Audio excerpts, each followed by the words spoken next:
이번 작품은 이상입니다. 이 책은 민음사에서 나왔고요. 역근이는 권영민입니다. 그리고 선생님과 함께 있는 이상, 이건 역근이가 윤주영인데요. 실천문학사에서 나왔습니다. 저는 이상 시가 어렵고 좀 난해하기 때문에요. 이 실천문학사에서 나온 이상은요, 고등학생과 선생님의 대화로 이루어져 있거든요. 그리고 그 사이에 이상이 깜짝 출연하는 연극의 대본 같은 그렇게 엮었는데요. 이 책은 기초부터 이렇게 잘 잡아주는 그런 길잡이 같은 책이었고요. 그리고 민음사에서 나온 이 이상시 전집은요, 이상이 발표한 시의 원문, 그 다음에 그 일본어로 발표한 그 원문, 그리고 그 자세한 그 해설과 함께 전체 이상 시를 거의 600페이지에 걸쳐서요, 자세히 설명해 주어서 아주 완벽한 길잡이 같았습니다. 이상은요, 1910년 우리나라가 일본 제국주의에 의해 강제 합병되던 그 해에 태어났거든요. 그는 지금의 서울에서 태어났고요. 그리고 이남 일녀중 장남이었습니다. 근데 불행스럽게도요, 그가 3살 때 부모님 곁을 떠나 백부님 댁에, 그러니까 큰아버지 댁에 양자로 가게 되거든요. 그 이유는요, 집안이 가난했기 때문이었고요. 먼저 그의 아버지가 구한 말에 공내부 활판소에서, 그 당시에 인쇄소 있잖아요. 거기에서 일하다가 손가락 여러 개를 잃고 나중에 이발관을 개업해서 겨우겨우 가게를 꾸려나가는 그런 가난한 처지였거든요. 그 다음에 어머니는요, 그 부모가 누군지도 모르는 고아였고요. 그리고 또 하나 이유는요, 큰아버지가 대를 이을 자식이 없던 그런 요구를 힘이 없는 이상의 아버지가 거절할 수 없었던 그런 이유도 있었습니다. 백부가요, 구한말 총독부 기술직 관리이며 전형적인 서울 중인층으로 그의 집안에서 약간 절대적인 권위와 힘을 가진 그런 분이셨거든요. 그래서 나중에요, 이 이상이 뭐 흰둥이, 애늙은이 이런 별명을 얻었거든요. 그러니까 흰둥이란 건 얼굴이 희고 잘생겼다는 뜻이었는데요. 그때 집안에만 틀어박혀 혼자 그림을 그리거나 한자를 익히고 글을 읽히는데 몰두했다고 하는데요. 그리고 나중에 23이 될 때, 그때 백부님이 돌아가시자 백부의 마법권에서 풀려났다, 이런 표현을 했거든요. 그러니까 백부님은 이상의 든든한 후원자였지만 동시에 정신적 억압자이기도 했던 것이죠. 그럼 그의 잠깐의 학교 다니 이력을 한번 보면요, 신명학교 3년을 마치고 그 다음에 불교단체에서 경영하는 동광학교에 진급해서 공부했는데, 그 동광학교가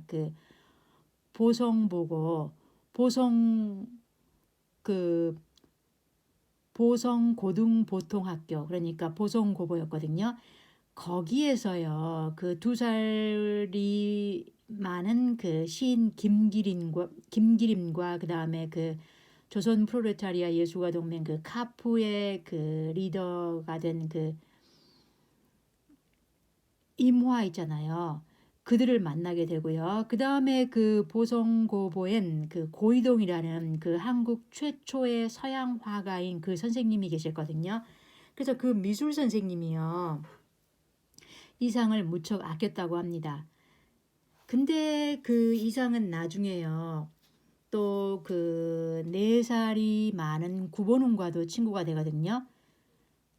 그 4살이 많은 구본웅은 어릴 때 허리를 심하게 다쳐 꼽추처럼 되어서 학교도 늦게 입학했거든요. 그래서 그와 친구가 되었는데요. 그런데 이상은 그 대학에서는 건축과를 가거든요. 그 백부님의 뜻을 좀 따른 건데요. 그 일제치하 조선인이 안정되게 먹고 살기 위해서는 기술자가 되는 게 최고다는 그런 그 조언이요. 그리고 또 나름 건축 설계와 미술은 그렇게 다른 세계가 아니다. 그리고 나중에 심지어 그 시도 문학도 그 나중에 그 경성고등공업학교가 현 서울공대거든요. 그 건축과에 입학하자 그때 교내 미술부에 들어가 그림을 그렸고 문학에 대한 열정도 그 높아서 그 난파선이라는 문해지의 편집도 맡거든요. 그리고 그가 졸업할 때요. 그 졸업 앨범에 썼던 문구가요. 보고도 모르는 것을 폭로시켜라. 그것은 발명보다 발견. 거기에도 노력이 필요하다. 자, 이 졸업 사진첩의 이상이라고 밝혀진 부분이요. 그래서 그때 이후 그는 김혜경이 아니라 이상으로 세상에 알려집니다. 자, 저는 이러한 것들이 지금 자세하게 잘 설명이 돼 있는 지금 이 윤지영이 엮은 이 실천문학사 그 책의 그 부분에서 나오는데요. 자, 그는 그 대학 내내 그 3년 내내 1등을 하고 수석으로 졸업해서 졸업과 함께 조선총독부 내무국 건축과에 취직을 하거든요. 그리고 그 조선과 건축의 표지 도안 현상 모집에서 1등과 3등을 차지하면서 그림 실력을 세상에 알렸고요. 그 다음에 그의 처녀작인 장편 그 12월 12일을 그 잡지 조선에 연재하고요. 또 그 다음에 조선과 건축의 일본어로 시를 잇따라 발표합니다. 그리고 조선의 단편 휴업과 사정을 발표하고요. 그러니까요. 그리고 또 거기다 그 조선 미술 전람회에서 자상이 입선되고 정말 멋진 출발이었죠. 그의 그 무한한 가능성이 그 바야흐로 꽃망울을 틔우기 시작하는 그런데 그때 그 이미 결핵이 그의 몸속에서는 결핵이 침범해 있었거든요. 그래서 그 21~22살쯤에 그 처음으로 그 피를 토하고 그 폐결핵 진단을 받습니다. 그 화려한 비상과 함께 곧장 추락하고 마는 꼴. 그게 그 단편 봉별기 첫머리예요. 이렇게 쓰여 있답니다. 23살이여 3월이여 각혈이다. 그 23살의 3월이라는 꽃피는 청춘의 봄날 그 객혈이란 그 폐결핵이 그를 무너뜨렸으니 비상이 곧 추락일 수밖에요. 그때 그 폐결핵은 죽음을 의미했거든요. 그러니까 그때 그 죽음의 공포 그 어두운 그림자로부터 그때부터 벗어날 수가 없는데요. 자, 그러면서 그는 그 조선 그 총독부 건설국 그 기사직을 그만두고 그리고 배천 온천으로 요양 여행을 떠나서 그곳에서 그 구본웅 화가와 함께 갔는데요. 운명의 여인 바로 금홍을 만납니다. 그 금홍은요. 그때 한 그 20살 안팎의 그 능라정이라는 그 술집의 작부였거든요. 그때 그 봉별기에 그리고 그 금홍과의 그 만남 이런 게 잘 나타나 있는데요. 그 부분입니다. 지어 가지고 온 약은 집어치우고 나는 전혀 금홍이를 사랑하는 데만 골몰했다. 못난 소린 듯하나 사랑의 힘으로 각혈이 다 멈췄으니까. 자, 이러면서 그 한 달쯤 금홍과 동거를 하고요. 그리고 그 이 이상의 그 짧은 생에 다른 여인들도 있었지만 금홍이야말로 그 단연코 그의 사랑이었다고 하네요. 그리고 그러면 그 금홍이 봉별기와 그다음에 그의 소설 그 날개에 그 연심이란 이름으로 등장시키는데, 연심이 원래 그 날개에서 아달린이란 체면제로 죽이려 하잖아요. 근데 그건 소설적 역설이라는 거죠.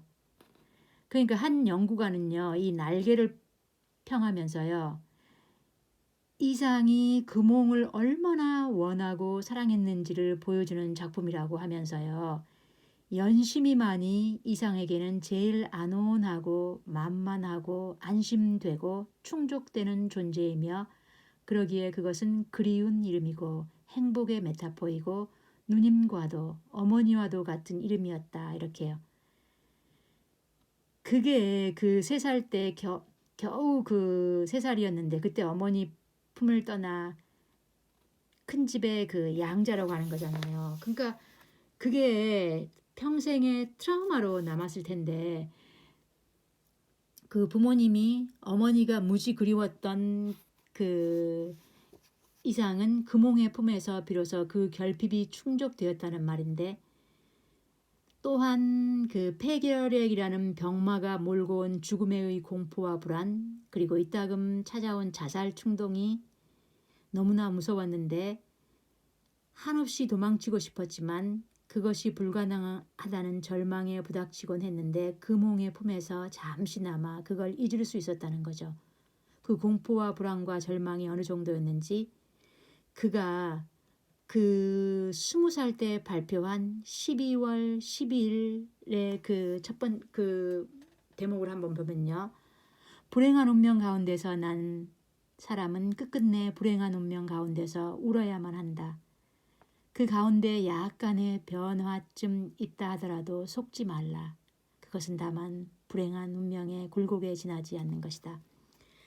자, 그럼에도요, 그에겐 포기할 수 없는 그 무엇,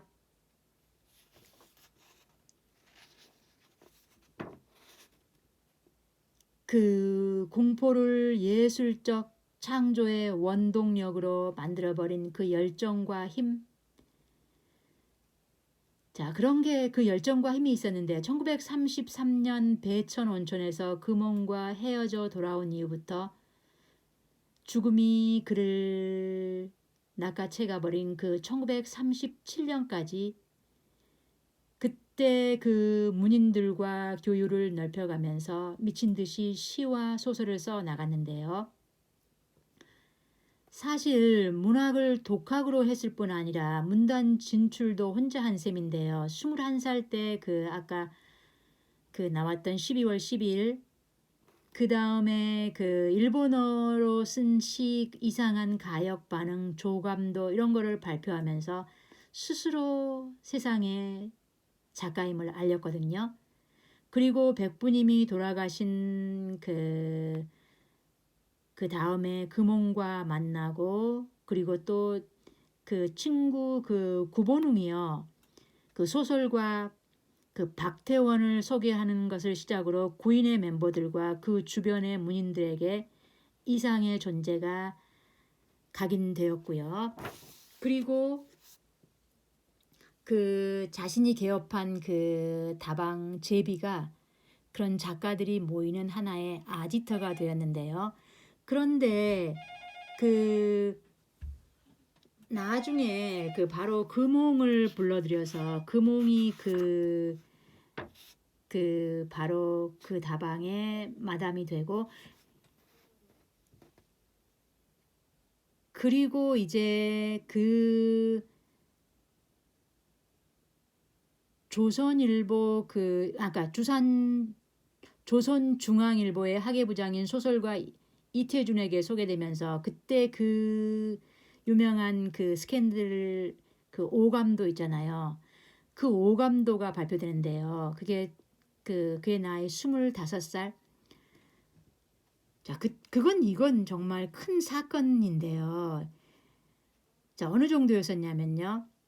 그때 그 학예 부장 이태준이요. 사표를 주머니에 넣고 다니면서까지 이 이상의 이 오감도 이 작품을요. 그 중단하지 않고 계속 그러니까 한마디로 투쟁을 한 거죠. 그러나 나중에 어떤 일이 생겼냐면요. 그게 무슨 시냐, 미친놈의 잠꼬대 아니냐, 죽여라 이런 거센 독자들의 항의가 빗발쳐서 결국에 이 신문사가 중단을 결정하거든요. 그때 그러니까 그 김기림, 박태원, 이태준 이런 작가들 덕분에 그나마 그 시제 1호부터 시제 15호까지가 연재됐거든요.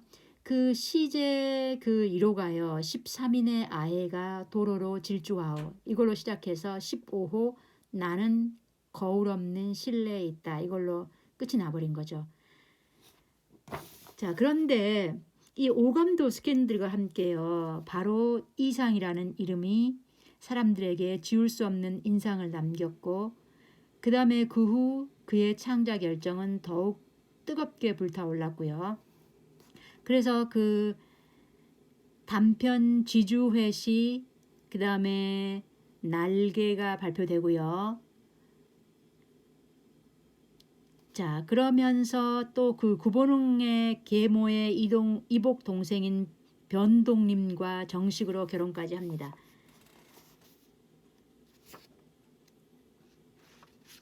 자, 그러나 그 이상은 경제적으로는 완전히 파산합니다. 그 다방 경영, 제비, 그 다음에 이어서 그 인수한 인사동의 카페 이런 것들이 다 그 파산하고 그리고 그 벼랑 끝으로 몰리자 뭔가 새로운 돌파구를 찾아서 동경행을 결심하는데요.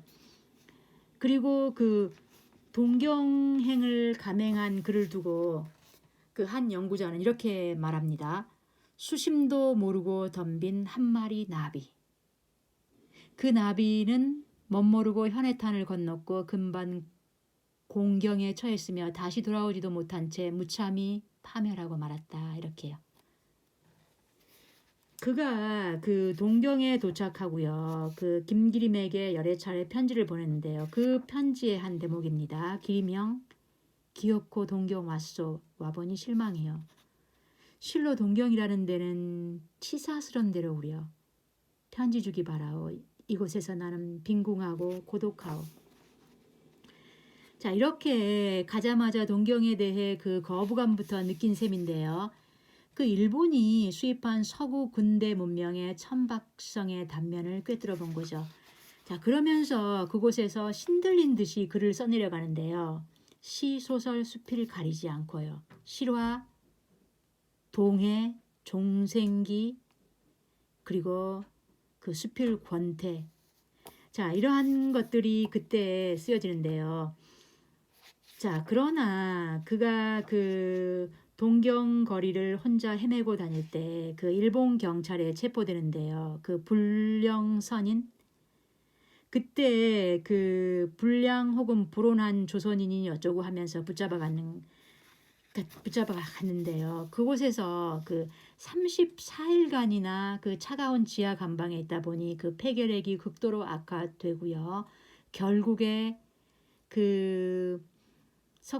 결국에 보석으로 풀려나지만 그 석방 소식을 듣고 김기림이나 알던 문인들 그 유학생들이 달려와서 그 동경제국대학 부속병원에 입원시키지만 그는 그 변동님이 아내 그 변동님이 갈아입혀주는 하얀 한복을 입고서 레몬 향기가 맡고 싶소 이렇게 말을 하고 세상을 떠납니다.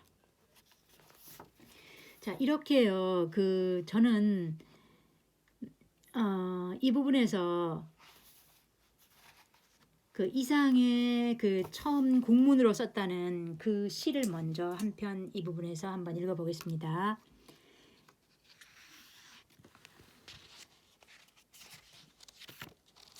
그가 처음 국문으로 발표한 시인데요. 제목은 꽃나무입니다. 이 꽃나무라는 시에서 지금 그 사물의 존재 방식을 설명하고 거기에 나의 경우를 견주어 보고 현실적인 것과 이상적인 것의 거리 문제를 놓고 사물의 존재 방식과 인간의 존재 방식을 대비해 제시한다. 이렇게 설명한 이 시를 한번 보면요. 꽃나무.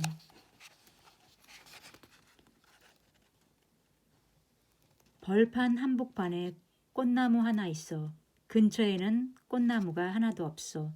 꽃나무는 제가 생각하는 꽃나무를 열심으로 생각하는 것처럼 열심으로 꽃을 피워 가지고 섰어. 꽃나무는 제가 생각하는 꽃나무에게 갈 수 없어. 나는 막 달아났어. 한 꽃나무를 위하여 그러는 것처럼 나는 참 그런 이상스러운 흉내를 내었어.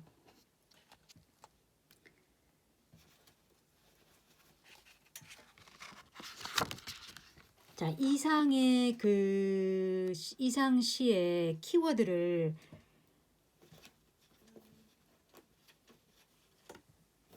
이상시의 키워드를 지금 윤지영이 엮은 이 실천문학사에서 보면요. 지금 7개 정도로 나누고 있거든요. 첫 번째가 공포, 그 다음이 거울, 그리고 기하학, 그 다음이 다다, 만남, 아버지, 그리고 시인의 초상. 그러니까 첫 번째 공포에 해당하는 시가요. 바로 아까 오감도 있잖아요. 잠깐 오감도에 대한 설명을 한번 보면요. 우리가 조감도라는 말을 쓰죠. 투시 특히 건축이나 이런 데서 조감도 새가 위에서 내려다본 형상을 조감도라고 하잖아요. 그럼 이 오감도는요. 새 조자에서 한 획을 빼버리면 까마귀 오자가 되거든요. 이 부분 오감도. 그래서 그러니까 이 오감도라는 말은 그러니까 작가가 창작해낸 말이죠. 이 오감도 이렇게요. 그러니까 이 오감도의 오자가 까마귀 오자니까 이런 이 마치 시적 화자는 스스로 까마귀를 자처하며 공중에 떠 있는 거죠. 그래서 저 공중에서 까마귀의 시선과 각도로 인간 세상을 내려다보기 위해서 이 새로운 시각은 모든 사물이 공중에 날고 있는 이 까마귀의 눈 또는 까마귀의 시선에 집중되어 있음을 뜻한다는 점에서 매우 중요하고, 그리고 공중에 떠 있는 까마귀의 위치에서 가질 수 있는 시선의 높이와 각도로 인해 지상의 모든 사물의 새로운 형태와 지형도가 드러나고요. 그리고 위치와 거리가 감지됩니다. 그러면 첫 번째 키워드의 공포의 부분에서 나온 시가 바로 오감도의 시제 1호 13인의 아해가 도로로 질주하오. 이 시가 원문입니다. 한자죠. 그러면 우리말로 다시 풀어놓은 이 오감도. 이 오감도의 시를 보면요. 이렇게요. 이상의 시는 띄어쓰기가 없는 경우가 많습니다.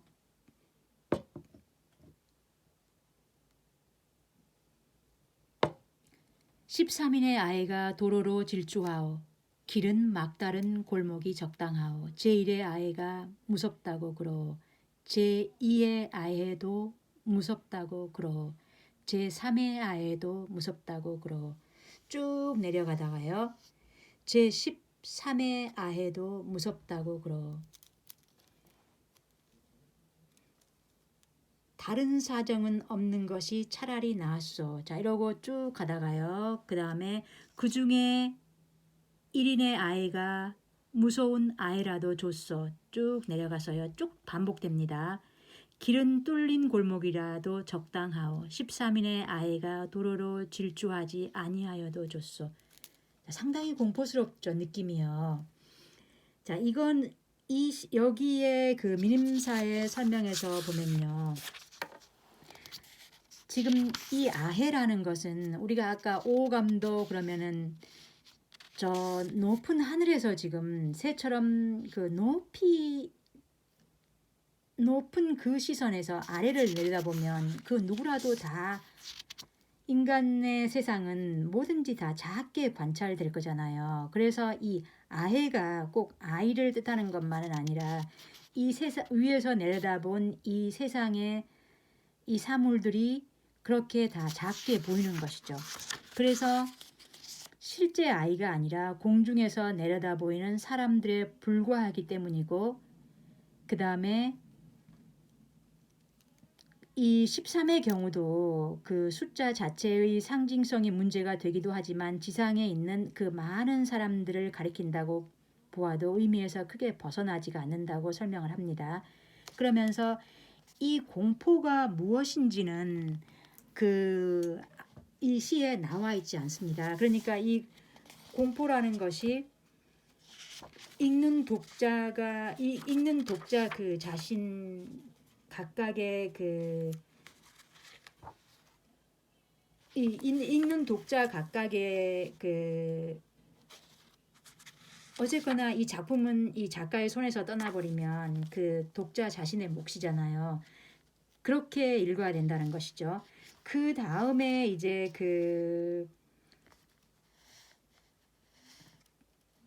바로 두 번째가 거울이었죠.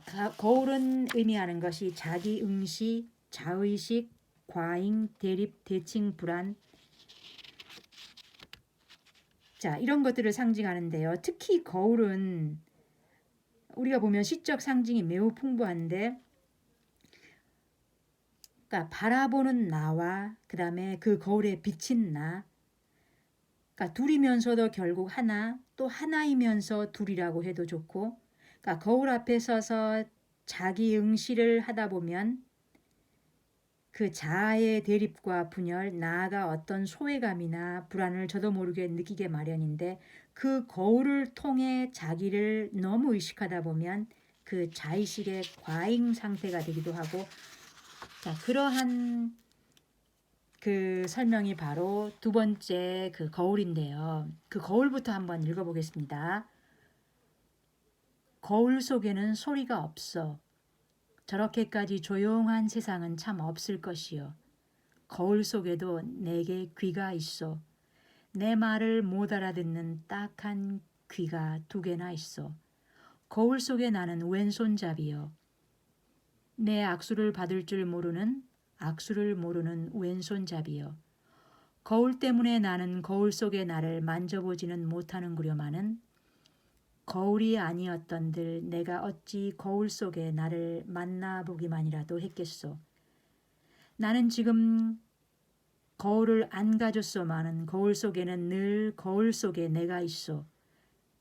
잘은 모르지만 외로 된 사업에 골몰할게요. 거울 속에 나는 참나와는 반대요마는 꽤 닮았소. 나는 거울 속에 나를 근심하고 진찰할 수 없으니 퍽 섭섭하오. 자, 이 거울도 보면 띄어쓰기가 전혀 없죠. 자, 이렇게 그의 그 두 번째 바로 자, 지금 아까 그 7가지로 나눠본 그의 키워드 중에서 그 두 번째가 거울이었고요. 그 다음에 그러니까 세 번째가 바로 기하학, 수학, 물리학, 의학, 과학인데요. 지금 이 민음사 이 책 표지에 나와 있는 바로 이 숫자 보이죠? 이 숫자가 환자의 용퇴에 관한 문제. 자, 이게 바로 시입니다. 자, 숫자를 지금 1부터 1, 2, 3, 4, 5, 6, 7, 8, 9, 0 이렇게 쭉 그 수를 써서 그것을 거울에 비춰본 그런 것이죠.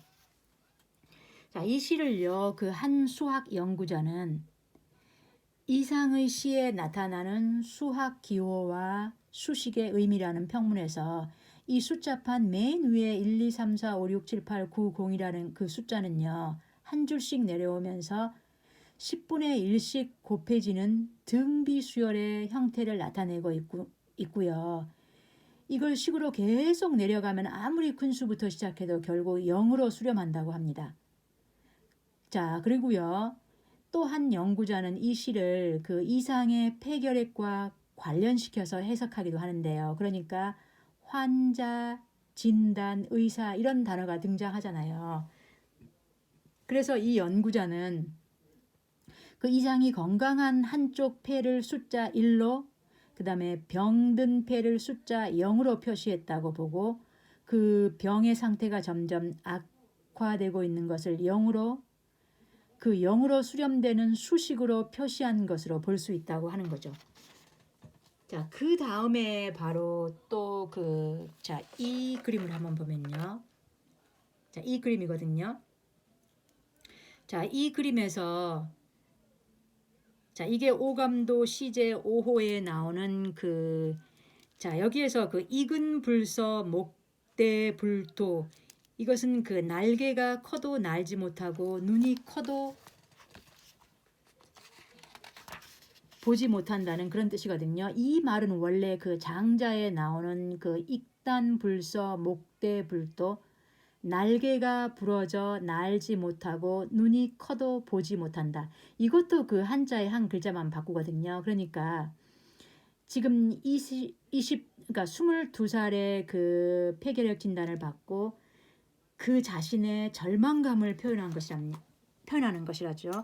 그 민음사에서 나온 그 설명에서 이 그림이요 바로 그 엑스레이를 찍은 그 폐의 모습이라고 얘기하는데요. 지금 그 엑스레이 찍을 때 그 네모난 그 판 있잖아요. 그게 폐고 그다음에 그 화살표가 연결되지 않는 부분 그 부분이 지금 폐가 심하게 손상을 입은 그 상황을 표시한 것이고요. 그리고 그 폐 사진에 보면 이제 그 검게 이제 변해가는 그러한 그 모습을 그 축사가 자, 요 부분 요 사진 보면요. 자, 그 장부 그것은 침수한 축사와 다를 것인가? 요 부분이 바로 이 폐 사진에서 이게 심하게 이제 폐가 병들어가는 그 상황을 이렇게 시로 나타냈다는 거죠. 그렇게 이 부분에서 설명을 하는데요. 이게 바로 그 건축 무한 육명각체 22년, 그러니까 자기의 그 22살을 이렇게 표현했다고 그렇게 설명을 해주고 있거든요. 자, 그러면 이제 그 다음에 이제 그 많이 등장하는 그 여성이죠. 그 여성을 보면은 그 여성이 날개에서도 그렇고요. 거의 그 어떤 그 정상적인 그런 여성이 아니라 이 키워드 여성에서 보면 그 봉별기나 그 봉별기의 금홍도 그렇고요. 그 술집 여자나 창녀 그러니까 여기에 청순하거나 그 고결한 여성 그런 여성이 아니고 어떤 의심스러운 행동을 하는 그래서 아내이면서 창녀인 그런 여잔데요. 그 날개에서도 그 나오죠. 그런데 그 한 연구자는요. 그 이상 소설에 나타난 이 만남의 문제라는 글에서 이상은 나와 아내 그 여인이나 여성의 부조화한 관계를 통해 사람과 사람 사이의 참다운 만남의 불가능성과 그로 인한 좌절, 절망을 표현코자 했다는 것입니다.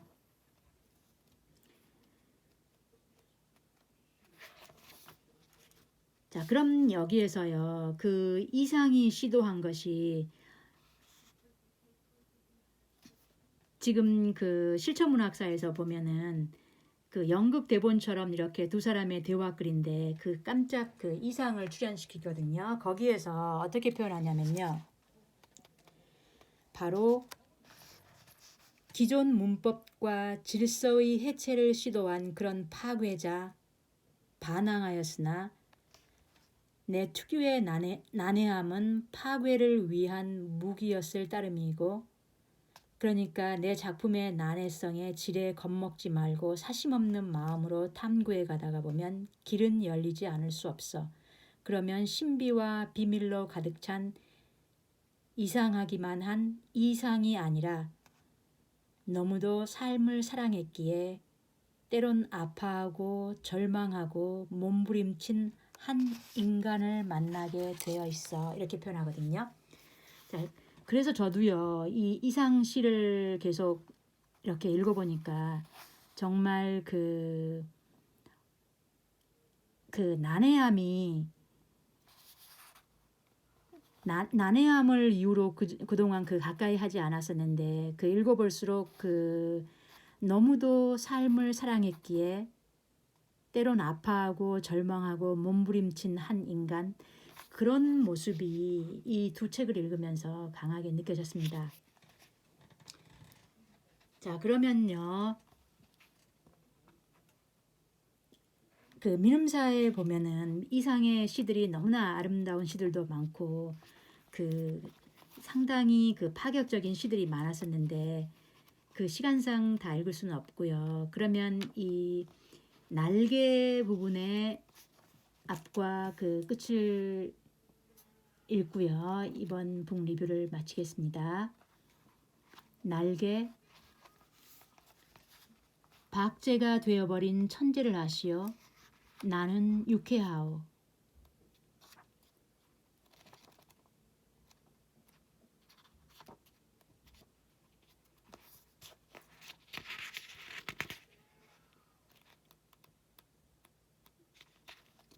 나는 걷던 걸음을 멈추고 그리고 어디 한번 이렇게 외쳐보고 싶었다. 날개야, 다시 돋아라. 날자, 날자, 날자. 한 번만 더 날자꾸나. 한 번만 더 날아보자꾸나. 네, 끝까지 들어주셔서 고맙습니다.